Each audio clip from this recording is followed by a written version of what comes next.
Assalamu alaikum wa rahmatullahi wa barakatuh, everyone. Welcome back to the Faith Revival. There's a concept in our religion of guidance, hidayah. We're always asking Allah subhanahu wa ta'ala for guidance every time we read Surah Al-Fatiha. But what comes first, Iman or hidayah, faith or guidance? And if you think about it, you need to believe in the equation in order to benefit from it. Every time Allah subhanahu wa ta'ala mentions Iman and Huda, faith and guidance in the Quran, in the same ayah, He mentions them in sequence with faith coming first and then guidance. So Allah subhanahu wa ta'ala mentions, يَهْدِيهِمْ رَبُّهُمْ بِإِيمَانِهِمْ. Allah guides them by their faith.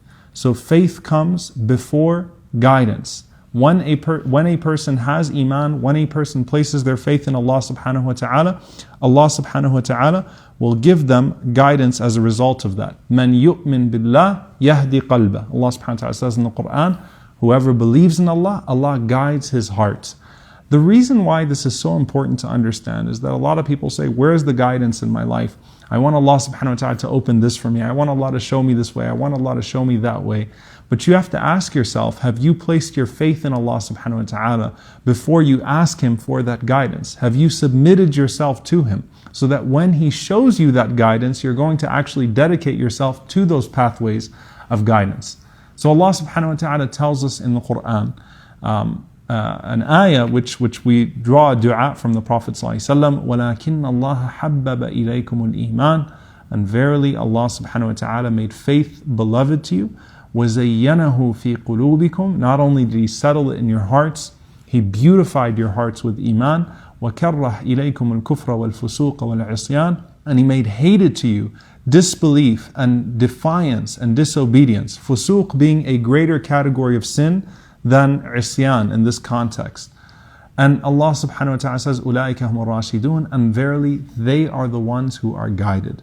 From this we take a dua. The Prophet ﷺ taught us to say, اللهم حبب إلينا الإيمان. O Allah, make faith beloved to us.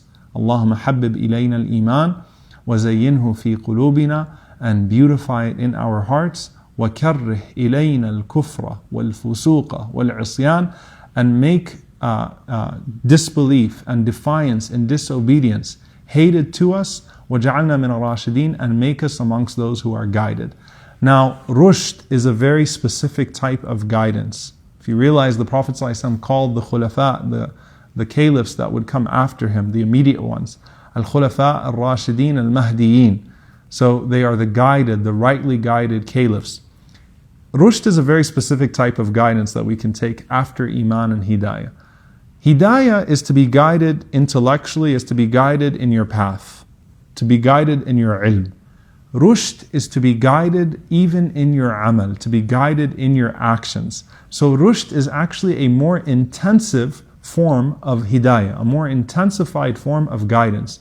Meaning, if a person puts their faith in Allah and submits themselves to Allah subhanahu wa ta'ala, and they ask Allah for guidance, and they seek it from Him, not just for salvation in the hereafter, but Ya Allah, allow me to do everything in this world that is beneficial to my faith, that will benefit me in my guidance, then Allah subhanahu wa ta'ala would grant them that. But are you willing, it goes back to us, is your heart willing to bear the steps that come with guidance? Is your heart actually willing to submit to Allah subhanahu wa ta'ala, or are you just testing the waters? You have to be seriously committed for Allah subhanahu wa ta'ala to open those pathways for you. If we truly seek that faith in Allah subhanahu wa ta'ala, Allah surely will allow it to bear that fruit. So we end with the dua once again. اللهم حبب إلينا الإيمان وزينه في قلوبنا وكره إلينا الكفر والفسوق والعصيان وجعلنا من الراشدين. اللهم آمين. جزاكم الله خيرا. I will see you all next time inshallah. Assalamu alaikum wa rahmatullahi wa barakatuh.